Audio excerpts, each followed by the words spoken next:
Here's the 0-1. This is going to be a tough play. Bryant, the Cavs with the X-Rays. James catches, puts up a three. Won't go. Rebound box. Back out to Allen. His three-pointer. Bang! Tie game.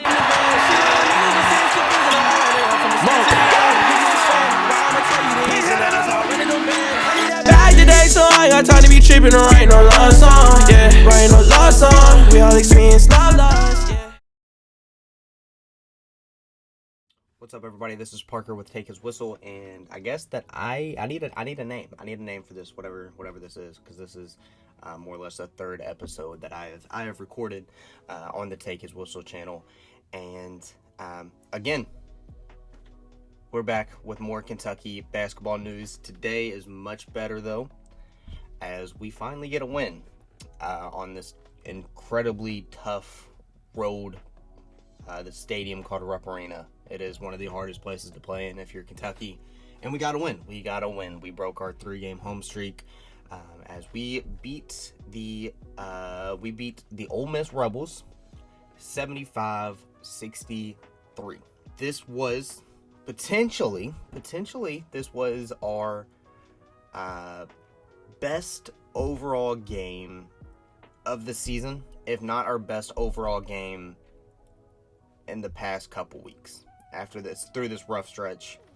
And the reasoning I say that is because our defense stepped up tremendously, right? We held Ole Miss to only 63 points, which I'm not 100% sure how much Ole Miss usually averages or whatever like that, but I do know they got some hoopers on their team. They have some real hoopers, and the fact that Kentucky only held them to 63 points, which is against Kentucky defenders, is like the third least amount of points we've let a team score all season. I think the other one was like the first game of the season, and then Arkansas a few weeks ago. But yeah, 63 points, and I guess it wasn't, if you look at the score, the box score, it wasn't a blowout like something like Vanderbilt, how the Vanderbilt game was, but it was a pretty dominating performance. We owned that game. We up and down. Ole Miss came out to a 5-0 run. We answered it with a 9-0 run just to start the game. You know, like we pretty much owned that game from start to finish. And a big part of that was our defense. Our defense, which everybody has doubted and hated on all season long, our defense came through. Everybody was up on their toes. They were continuous moving, talking, help defense, everything that you want in a national contender defense. Kentucky showed it.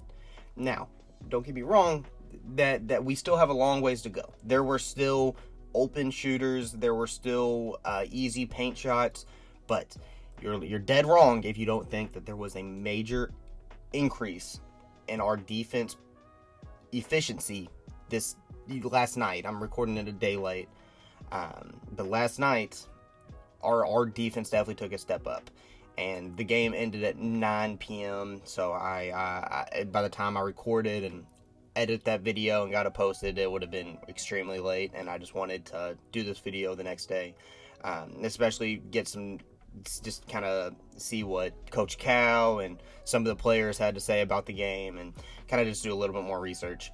But yeah, definitely the story of the game was our defense. I guess another story is this is our first game. This Ole Miss game was our first game that our entire team was healthy to start the game. We had a full game. Well, no, we had a full half where every single person was healthy on this team. We'll get into it a little bit later. That didn't continue to happen as the game went on. But yeah, I think that if I had one thing to gripe about, which I think it's fair, I think it's definitely a fair argument. Kentucky's turnovers were our glaring bad spot last night. We had 15 turnovers, and they were freshman turnovers. And and yeah, you say that and you're like, oh, well, probably because you have a lot of freshmen on the team. That is true, but all season long we have not played like freshmen. We really haven't. Maybe defensively, but offensively and handling the ball and ball security, we have not played like freshmen. And it showed. It showed today. For whatever reason, I don't know if it was high pressure. Well, I shouldn't even say that, because a lot of the turnovers that we had were just stupid, just like dribbling it off our foot or just mishandling a catch or something like that. I mean, Rob, he had 3 turnovers within like the first 5 minutes of him being in the game, and 2 of them were literally just him mishandling a dribbled ball. No, like there was defense, but it wasn't high pressure defense. But yeah, he had like 3 turnovers in the first 5 minutes. Cal yanked him. I'm sure that made people upset, but I mean, the guy's turning the ball over like crazy. Reed Shepherd, which I have said in the past, Reed puts himself in these situations, and Reed is so basketball smart that he should know better than this, but he puts himself in certain situations where he's basically in no man's land, and he has to throw this ball, and he just throws the ball before he gets in a really bad situation. And what is that? It's an easy picked off pass. I mean, we've seen it all year long, and it doesn't happen many times, but it does happen every game. It's not like every single time he goes down the floor he does it, but it is happening on a regular basis for Reed. And just all in all, the turnovers were pretty bad. Now, with that being said, we had 8 turnovers in the first half. 7 of them came in the first 10 minutes. Then we only had 1 in the last 10 minutes. And then the other 7 kind of in the second half kind of were just sprinkled out through the entire game. But yeah, turnovers are really the worst thing to look at. But other than the turnovers, if we shaved the turnovers down to like 6 in that game, I would have said it would have been a perfect game from us. It would have been our best performance game all season long. Ugo. That man put on a clinic. I don't know how he is just now getting the recognition that he deserves. Yeah, he's 7'2". He should be blocking a lot of shots. The man had 10 blocks last night. I think I saw something like it was the most since David Robinson, if that says anything. David Robinson, NBA Hall of Famer, that's the most amount of blocks in Rep Arena, was 10 by Ugo. And I remember when I went to the Florida game a few weeks back that we lost, Ugo had 9 blocks that game. You know, he is just a blocking machine. He is a David Robinson. He is a Hakeem Olajuwon. You know, like, he is just that lengthy. He reads the ball well, and I have criticized him. I have criticized him a lot. Man, he impressed me. He impressed me a lot. Handling the ball, like I said, ball security is a big issue with Ugo. But he definitely took a huge step up, and I like to see it. I think he just cemented himself as the starting center for the rest of the year, without question. And then that also fed off to Bradshaw. Bradshaw came in and had some decent plays, especially later in the game whenever Ole Miss tried to go on a run. Bradshaw had some critical moments. I necessarily don't like to see combined Ugo and Bradshaw only 5 rebounds. They're literally like 14 feet tall combined. I would definitely like to see more than just 5 rebounds out of them. But hey, it's one game at a time. You can't turn this team perfect overnight, over one game. It's going to take time. But I think tonight showed signs of improvement. And as I'm looking at the box score right now, something that did kind of stand out to me, Antonio Reeves actually led our team in rebounds. He had 7 rebounds with 15 points. Reeves is just continuously doing that thing. He had that floater working, and if he can master that floater, which I feel like he has most of the season, but if he can master that little floater, it's the most unguardable shot in the game of basketball. And I'll be the first to say it. Whenever Reeves has that floater going, it doesn't matter how tall you are, you're not blocking that shot. It's such a high arcing, beautiful floater that Reeves has got in his bag, and I really I enjoy watching it whenever he's got it going. The last player I kind of want to talk about is Justin Edwards. Justin Edwards continues to improve, and kind of by leaps and bounds, he is continuing to improve. He is getting more involved in this offense. We already know he's one of our best defensive players, but he started out the game, like I said, I think Ole Miss started out on a 5-0 run. Kentucky answered it with a 9-0 run. 7 of those 9 points came from Justin Edwards. Justin Edwards, I said it was a legacy game. I want to go that far now, but he started out 3 of 3, hit his first 7 shots, had a crazy and one,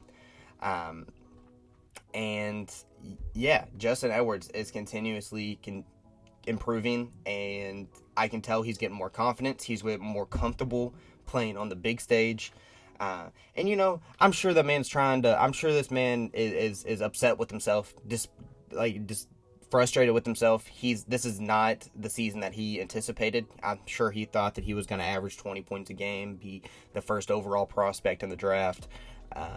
But that's not how it is. And he's kind of having to rework his game to fit the college level. And I think it's working. And I will say this. Out of all the hate Coach Calipari has got, one man he is stuck with throughout the entire season is Justin Edwards. And you can't say he hasn't. He is stuck by Justin Edwards' side. He has had faith in Justin Edwards. And you can see it is paying off now. It is paying off. Whenever you struggle, but your coach is like, keeps putting you out there, keeps putting you in the starting 5. I mean, that's got to mean something to that kid. And I think that I think it's legitimately showing. But yeah, that's basically it for today. Kentucky just overall looked good. Like I said, this was our first game healthy, but in the second half, Tre Mitchell ran into a screen. Basically, it was his left shoulder ran into a screen, and there's a video going around that people think that he was saying he dislocated it. Just kind of reading lips. I don't know if that's true or not. Coach Cal said that he was going to get X-rays last night. I do not know any updates on that, which is unfortunate, because as much as Tre Mitchell can throw up some bricks sometime and struggle offensively, he is a huge key on this team. Regardless, he is a vital point. He gets down defensively. He's a physical guy, and Tre Mitchell is a vital point to this team. And it's very unfortunate that we finally get him back. We get DJ back. We got Adu back a couple days back, really. And we're finally healthy, and we had a really good performance when everybody's healthy, and Tre Mitchell then goes down. So hopefully it's just a hard hit. Maybe it's a dislocation that can just be popped right back into place, and it'll be good to go. But yeah, that's something to definitely keep an eye on for the next couple days, especially heading into this Auburn game on Saturday at the Jungle, which, me personally, I have not watched a full Auburn game. I do know Auburn has some crazy hoopers. They're coached by Bruce Pearl, which is a phenomenal coach. And I know that the Jungle gets rowdy. I know that. And I know that Auburn has a very tough game tonight at home against South Carolina. If I more than likely I'll probably try to tune into that game. I know it's Valentine's Day today. But I'm potentially going to try to get into this, just to watch a little bit of it. If not, I'm going to watch the highlights, because I know that's going to be a crazy game. And I know if Auburn loses today, they are going to be a very mad squad. They lose at home to South Carolina, which, let's be real, is looking like the best team in the SEC so far. If they lose that game, they're going to be fired up for Saturday, and our boys better come ready to play. I need this intensity, and I need improvement. I need improvement from today. As well as we played yesterday, I should say.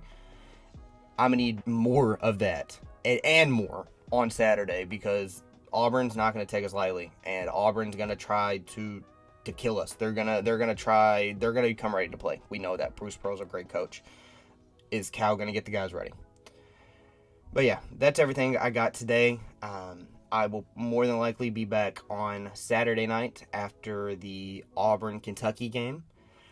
And I'm going to kind of talk with Josh a little bit. Potentially a podcast could be coming by the end of the week this week.